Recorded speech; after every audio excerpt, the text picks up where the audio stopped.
에듀윌 유료 회원만의 명품 자료 서비스.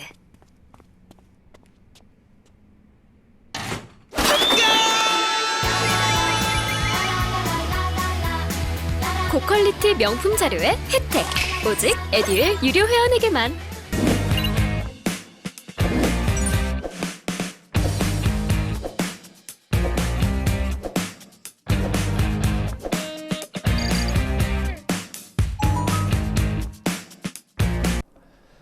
자, 안녕하세요.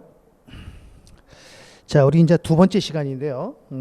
강수는 이제 5강째 들어갑니다. 저희 교재 35쪽에 보면 순손익의 측정 방법이라고 나오죠. 자, 우리 이 부분은요, 매 회마다 출제가 되는 부분이에요. 지난 23회에도 출제가 됐고 22회에도 출제가 됐죠. 물론 여러분들이 준비하는 24회도 출제가 될 것으로 저는 생각합니다.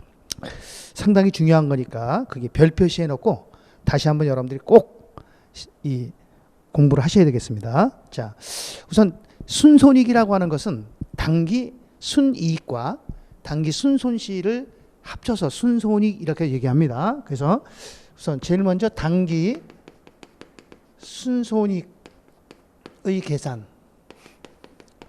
자, 우리 단기 순이익을 계산하는 방법은 크게 두 가지 방법이 있어요.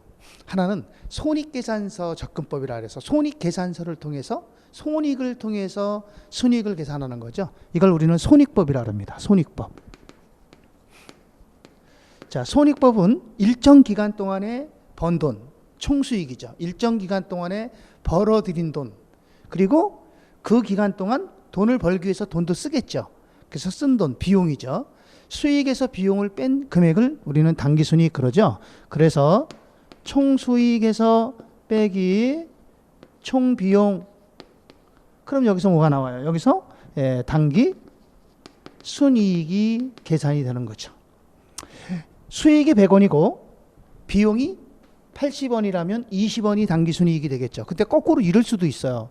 수익은 80원인데 비용이 100원이다. 그러면 이거는 100원을 들여서 80원을 벌었으니까 이때 20원은 손해가 나겠죠. 이때는 단기 순손실. 자, 그것도 우리는 손익법이에요. 그러니까 이 식이 반대로 된 거죠. 총비용 마이너스 총수익은 이꼴 단기 순손실. 이것도 손익법에 해당한다. 자, 이 손익법은 손익계산서를 통해서 순이익을 계산하는 방법. 그래서 이렇게 계산한 이 단기 순이익이 재무상태표를 통해서 계산한 단기 순이익과는 항상 일치돼야 돼요. 이것이 일치 안 되면 안 되겠죠.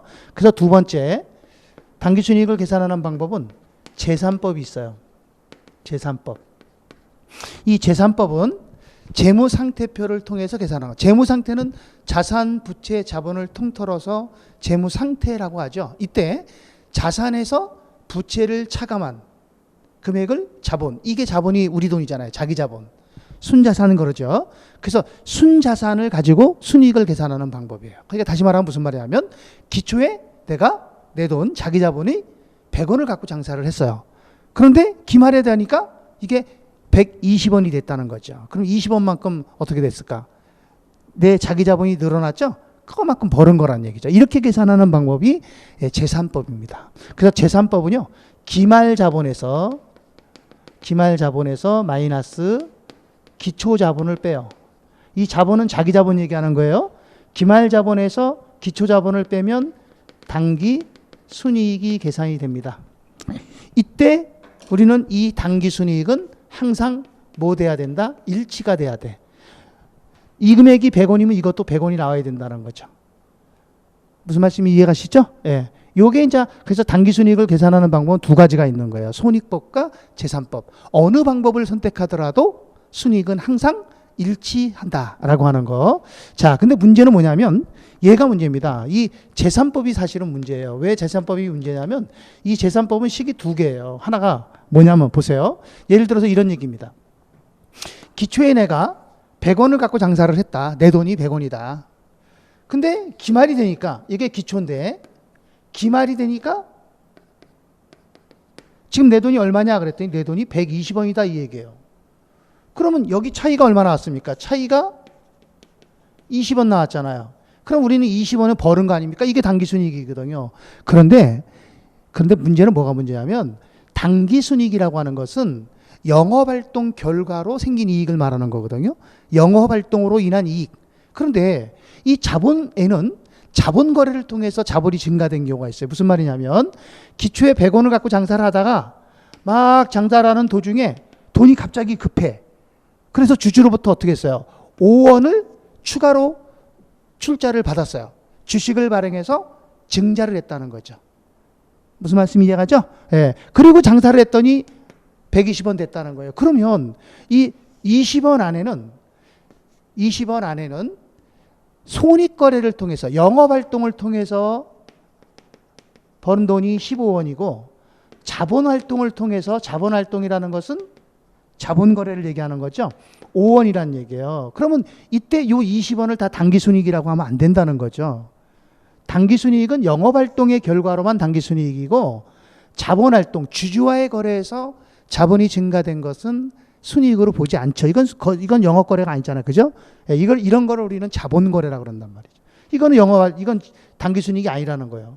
그러니까 결국 요 차이가 20원이지만 요 20원의 차이는 영업활동으로 인한 차이도 있지만 주주와의 거래에서 자본이 증가된 것도 있다는 거예요. 그래서 이제 이 식이 하나가 더 생깁니다. 기말자본에서 마이너스 원래의 기초자본. 자, 원래의 기초자본이 100원이잖아요. 그죠? 여기다가 플러스 증자. 증자는 자본금을 증가시키는 걸 증자라 그래요. 증자는 더해주고요. 또 감자를 하는 경우도 있어요. 감자라는 것은 자본금을 줄이는 거예요. 자본금을 줄이는 게 감자입니다. 그래서 증자는 더하고 감자는 빼. 그럼 요게 이제 뭡니까? 요게 수정 후 기초자본이 되는 거예요. 그럼 이 금액에서 여기를 빼면 이게 뭐가 나오냐면 당기 순이익이 나온다는 거죠. 그래서 문제는 요게 문제입니다. 요게 참 어려워요. 요 증자와 감자가 포함된다는 거죠. 증자는 회사가 증자를 하기 위해서는 방법은 딱 하나밖에 없어요. 주식을 발행하고 돈을 받는 거예요. 주식을 발행하지 않으면 증자가 안 됩니다. 그래서 주식 발행입니다. 주식을 발행해서 돈을 받은 거죠. 이걸 뭐라 그러냐면 유상증자 그래요. 유상증자 이렇게 얘기합니다. 주식을 발행해서 돈을 받는 거예요. 그럼 감자는 뭐냐? 감자는 이건 주식을 발행했던 걸 뭐 하는 거예요? 소각시키는 거예요. 주식의 소각. 발행했던 주식을 뭐 한다? 소각해서 감자라는 거죠. 예. 소각해서 감자라는 거. 이게 감자입니다. 그런데 자본금이 감자는 거는 주식을 소각해서 감자되는 경우도 있지만 회사가 일정 기간 영업을 해서 당기 순이익이 생기면 그 순이익의 일부를 우리 주주에게 배당으로 나눠주는 경우가 있어요. 이익 배당. 그럼 이익 배당을 하게 되면 자본이 줄지요. 그만큼. 내가 번 돈에서 이게 번 돈이라면 이 돈에서 주주에게 배당을 하는 거니까 이 금액이 줄어드니까 이 금액이 줄지요. 그죠? 그래서 이게 이익 배당이 있습니다. 이때도 현금 배당만 들어갑니다. 현금 배당. 그래서 증자와 감자, 이거 증자는 더하고 감자는 뺀다. 증자는 일반적으로 유상증자, 주식을 발행하는 것이고 감자는 이 주식 소각은 거의 나오지 않아요. 예, 거의 나오지 않고요.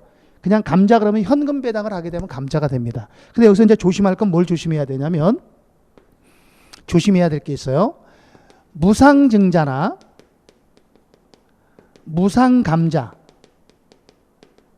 자, 여러분들 무상이라는 말은 뭐예요? 무상. 무자가 없을 무자잖아요. 그죠? 대가가 없다 이 소리예요. 그러니까 증자고 감자를 하는데 대가를 주고받지 않았다. 공짜로 했다는 얘기죠. 그러니까 현금이 들어오고 나간 게 아니라는 얘기죠. 그러면 현금이 들어오고 나가지 않았다면 이거는 형식적인 거거든요. 그래서 무상증자, 무상감자. 또 하나 있어요. 하나가 뭐냐면 주식 배당이라는 게 있어요. 여기는 지금 무슨 배당이죠? 현금 배당. 우리 배당은 두 가지로 줍니다. 회사가 주주한테 배당할 때에는 현금으로 배당하는 경우도 있고 그걸 금전 배당이라고 합니다. 현금으로 주는 경우도 있고 배당을 주식으로 배당을 해주는 경우도 있어요. 그럼 주식을 배당해 주려면 주식을 발행해야 되겠죠. 그럼 이거는 주식을 발행하게 되면 결국 증자가 되는 거란 말이죠. 예. 그래서 이건 형식적인 거예요. 자, 그래서 이 무상증자, 무상감자, 주식배당 요 세 가지는 무조건 무시한다. 나오면 계산하지 마라. 예, 묻자니까 그냥 무시하라 이 소리야. 문제상에서 무상증자, 무상감자, 주식배당이 나오면 그냥 무시해버려야 돼요. 그걸 계산하면 안 됩니다. 그러면 여기 들어가는 유상증자와 감자는 유상분만 계산하는 거야. 유상증자, 유상감자만 계산해 준다. 아셨죠? 자, 그래서 이렇게 식으로 계산하면 굉장히 어려워요. 이게 식으로 계산하면 어렵습니다. 그래서 우리는 식을 이걸 그림화 시켰습니다. 그래서 이게 중요합니다. 제가 이름을 그냥 만든 겁니다. 자부자 공식이라 그래갖고 자부자 공식 이건 그냥 우리 책에는 없는 거예요. 이건 그림을 제가 만드는 거예요. 그래서 이 자부자 공식에 대입을 하게 되면 모든 걸 다 계산할 수가 있습니다. 그래서 이 식을 안 외우더라도 그림으로 할 수 있습니다. 여기서 자부자라는 얘기는 자산, 부는 부채, 자본, 자산, 부채, 자본과 관련이 있는 공식 이렇게 보시면 돼요. 그럼 자부자 이렇게 되겠죠. 그럼 자부자는 그림은 어떻게 되냐 이렇게 됩니다. 자부자 이렇게 됩니다. 요게 자산, 부채, 자본 이 소리에 자부자 이렇게 됩니다. 자, 그래서 자부자 공식을 그려보면 이렇게 돼요. 자, 여기가 기초입니다. 여기는 기말입니다. 기초에 자부자가 있고요. 기말에도 자부자가 있어요. 이렇게. 여기는 자부자는 기초, 기초자산, 기초부채, 기초자본. 여기는 기말자산, 기말부채, 기말자본 이렇게 됩니다. 자, 예를 들면 기초의 자산이 100원 있어요. 그런데 부채는 40원이에요. 그러면 자산에서 부채를 뺀 요 금액이 얼마가 되냐면 60원이에요. 요게 자본이 됩니다. 그럼 기초자본이 60원 나왔죠? 요 기초자본 60원이 내 돈입니다. 요 돈이 기말되니까 얼마 됐느냐 이 소리예요. 요거. 요 그림을 잘 봐야 돼요. 기말에 가니까 얼마가 돼 있냐 이 소리죠. 그러면 일정 기간 장사를 했으니까 번 돈, 쓴 돈이 있을 거 아닙니까? 그럼 여기서 번 돈은 더하고 쓴 돈은 뺍니다. 번 돈은 더하고 쓴 돈은 뺀다. 자, 그럼 번 돈은 뭐냐? 번 돈은 일정 기간 영업 활동을 통해서 벌어들인 거 수익이죠. 그래서 수익은 더하고 여기가 수익 자리입니다. 비용은 뺍니다. 여기는 비용 자리죠. 수익과 비용은 더하고 뺀다. 그럼 요 밑에는 뭐냐? 요걸 잘 보셔야 돼요. 여기 이 그림을 그리면 요 그림 위에는 손익거래, 여기는 손익거래. 손익거래라는 것은 영업활동으로 인한 거래. 기업이 영업활동을 하면서 발생한 번 거. 요 밑에는 자본거래. 자본거래라고 하는 것은 기업이 주주와의 거래한 거예요. 주주와. 기업이 주식을 발행하거나 또는 뭐 배당금을 주거나 또는 뭐 주식을 소각하거나 이거 다 주주랑 거래하는 거죠. 일반 거래가 아닙니다. 이거는 자본거래. 그래서 밑에는 자본거래를 써요. 그래서 여기 자본거래는 여기는 증자는 더하고 감자는 뺍니다. 그럼 이 금액이 나오는 거예요. 이 금액이 자 얼마 나왔냐 그랬더니 이 금액이 90원 나왔다는 거죠. 얼마 나왔다고요? 90원이 나왔다 이 소리예요. 됐습니까? 예, 그러면 이거는 기초자본, 이거는 기말자본. 근데 기말부채는 얼마냐? 기말부채는 60원이다. 그랬을 때 기말자산은 얼마인가? 이 소리죠. 요 기말자산은 얼마냐? 그럼 어떻게 하면 돼요? 밑에서 위로 올라갈 때는 더하는 겁니다. 90에서 60을 더하면 얘가 150이죠. 150에서 60을 빼면 90이죠. 그러니까 올라갈 때는 더하고 내려갈 때는 빼고 이렇게 정리를 하시면 됩니다. 자, 그런데 이제 요걸 좀 더 쉽게 하기 위해서 좀 빨리 풀고 쉽게 하려면 이렇게 돼요. 자산과 부채는 생략하는 거예요. 생략. 그냥 계산해서 요 빨간색으로 쓴 거 있죠? 요 그림만 그리는 겁니다. 예를 들면 기초자본은 100원인데 기말자본은 150원이다. 번 거는 더하고 쓴 거는 빼라. 이 소리죠. 그림을 이렇게 그리는 거예요. 그러면 요 외에 누가 생략된 겁니까? 자산과 부채. 기말자산, 기말부채. 자산 부채가 지금 생략되어 있는 거죠. 그럼 기초자본이 기말자본이 된 거예요. 자, 수익은 얼마냐? 수익은 50원. 비용은 얼마냐? 30원. 유상증자죠. 유상증자가 30원 있었다. 유상증자가 30원 있었다. 아니 40원 있었다. 유상증자가. 그렇다면 우리가 이번에 배당한 현금 배당은 얼마냐? 이걸 물어본단 말이죠. 중간에 있는 거를. 그러면 이걸 계산할 때도 그냥 다 계산하려면 힘들어요. 그러니까 이 중앙을 딱 나눠요. 이렇게 딱 나누면 이쪽이 차변 쪽, 이쪽이 대변 쪽. 그럼 차변 쪽의 금액은 190원, 대변 쪽의 금액은 180원. 요거 더하니까 180원. 얼마 차이 나요? 10원. 그러면 이게 10원 이렇게 된다는 거죠. 이해가셨죠? 이렇게. 그래서 그림을 그릴 때 이 그림을 그리셔야 돼요. 기초자본이 150원이다.